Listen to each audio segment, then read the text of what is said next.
Okay, so I forgot to film an entry for this. Whoops. So I'm just doing an intro now. This shirt is just waist upcycle, a basic t-shirt. I have some patch stuff that I sewed onto it. I put a pocket onto it with a Cricut. I don't think I got that on camera, but it's pretty straightforward. And then my favorite part of this is the split I did down the middle, and the little hardware in the middle is all recycled plastic. You can check that out from my previous video. I will have it linked up at the top. But with that having been said, let's get to it. So this is the t-shirt right now. I just cut down the middle and cropped it. And I'm working on the pocket's gonna have my logo. I'm just going to smack that right over here. So the next time you see it, I should have the pocket on it and interfacing on the sides so that I can put in my little plastic rings. And I'll show you all the plastic rings when they're ready. Alright, so this is just a quick showing of it. I want to mention that I made the pocket. It's just upside down a couple inches from the hem.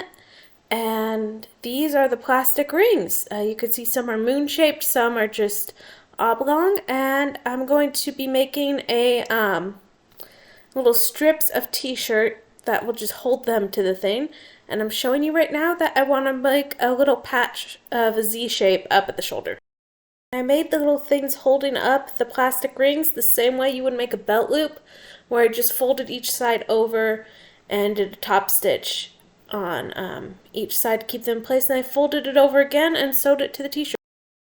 Next, what I'm going to do is a bit of trim at the bottom. Right now I'm just showing you how I tacked on those little belt loops. I made sure that they were already strung through the plastic when I did that. But next I'm going to be showing you the hem, and that I just patchworked together a long thin strand, folded it in half, and you can see where I have it cut.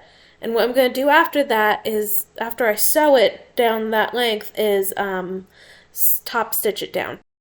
And this is it all sewn together. I realized this tutorial was very fast paced because I didn't get the best footage, but I kind of tried to at least show you the step by step of it all. And I tacked down the pocket you can see there. A lot of it is just smacking one thing onto another and sewing it down. So at least it was somewhat simple. And yeah, that is the full tutorial. So I hope you'll like this video and like and subscribe for more content like this. This will be for sale at my shop soon. Or I might keep it because I actually really love it. You'll see me modeling it, and I've really got into it. I have this one outfit that I think it looks gorgeous with, so I might want to at least keep it for a little bit. But that's a couple of techniques that you can do with a t-shirt, and I hope to make this kind of a series and show y'all some more things you can do with a t-shirt. Until then, bye!